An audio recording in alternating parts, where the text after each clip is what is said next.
From Studio 3 at Buzz TV, it's The Horse's Mouth with Tom McManus.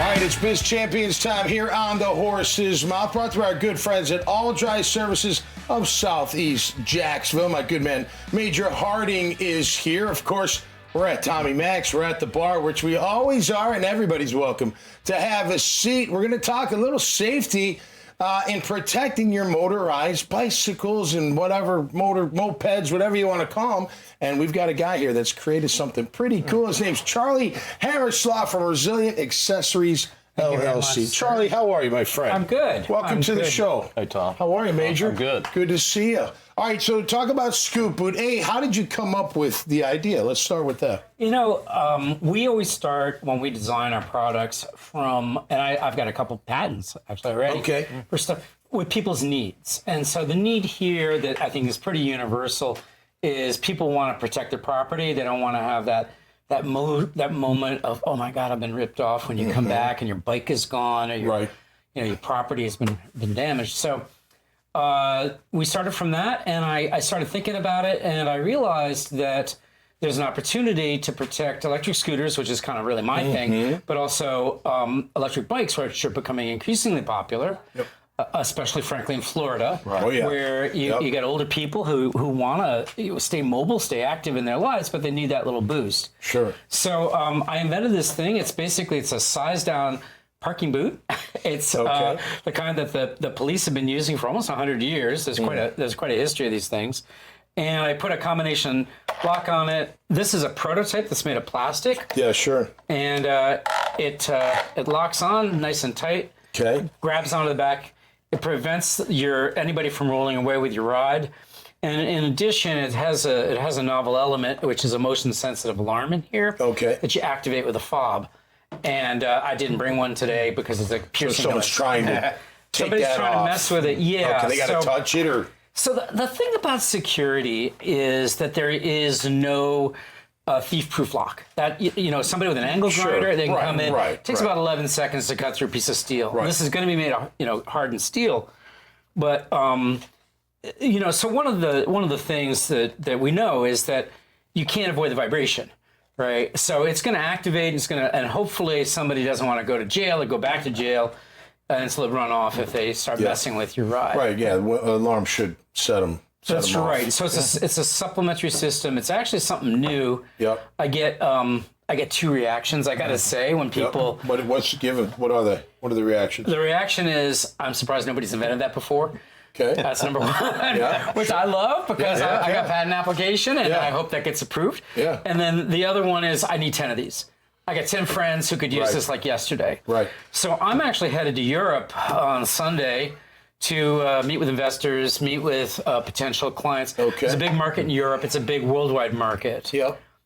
Something that's super exciting for me, though, is I just decided we're going to do an initial run of 1,000 of these. And the steel pieces are being made overseas, but we're going to assemble them right here in Jacksonville. Okay.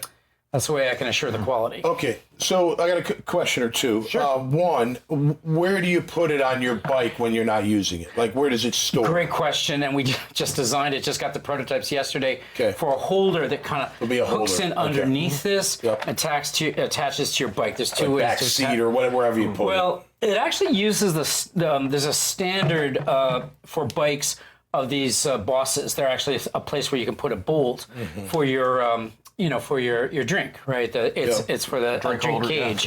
Yeah, like a bottle cage. Yep. So that's a standard. So we're actually, the holder will enable you to attach to that standard. So it'll be very easy to go with it. Yep. And then as far as so if I have an electric bike now and I use a combination lock. Yep.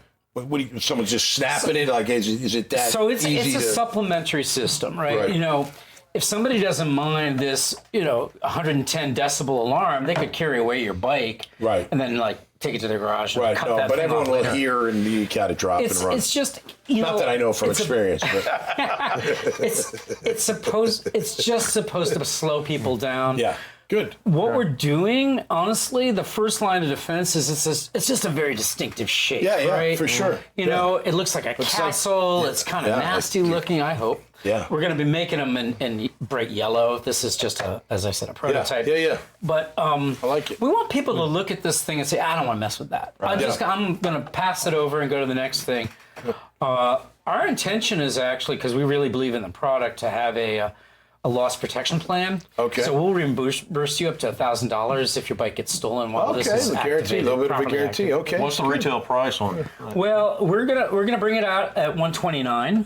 Okay. We're gonna do an Indiegogo where I think you'll be able to get it for as low as about $90. Okay. It's all in planning right now. Sure. Again, you know, you got to get the prototypes done, and then you can start taking pictures. Absolutely. No question about it. I will say those electric bikes, the young kids, man, do they have to stop at stop signs? Yeah, They're supposed to. It's a vehicle. They don't. Yeah, they don't. They don't, man. Okay. They fly through the stop I gotta signs. be honest. I've been an urban bicyclist for about 10 years in Chicago. Okay. Oh. And when you're riding a bicycle, your body doesn't want to stop, right? You know, you want to keep that momentum going. That's a physiological thing. But there's no excuse with an electric bike to ride dangerously or an electric scooter because the energy is not all coming from your body. Right. So I do feel like this is electric bikes have the potential to be a much more safe way of getting around. Yeah. And also you can accelerate out of trouble too a little faster than you can with just your legs. Yeah, for sure. For sure. Just be safe on them. Right? You got to be safe. Well, People that's are the around thing. you. You can't. Stay off the sidewalks. Sidewalks are for humans. They're not for two-wheeled vehicles. Right. And it's a matter of education, though. We need to work that. All right, let me wrap up with this because I'm interested in this. So you go from the idea to prototype, everything in between. Now you're going for manufacturing, distribution. Somebody watching this show that's got an idea, or maybe they're in that phase of between prototype and the idea. Any words of encouragement you can give them? Any direction, that you can give them? Insight? It's great to have a vision, but make sure that it's a need that is universal, right? Gotcha. Yep. Right. It just can't be. It can't be just you and your friends. It's got to be something everybody knows is going to be right. And then go on your journey, man. There's a lot of great resources online, and if you can sell your idea, you're going to be great.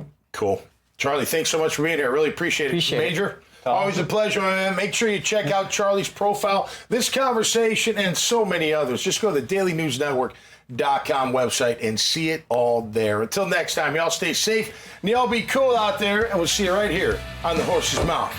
Cheers. Cheers.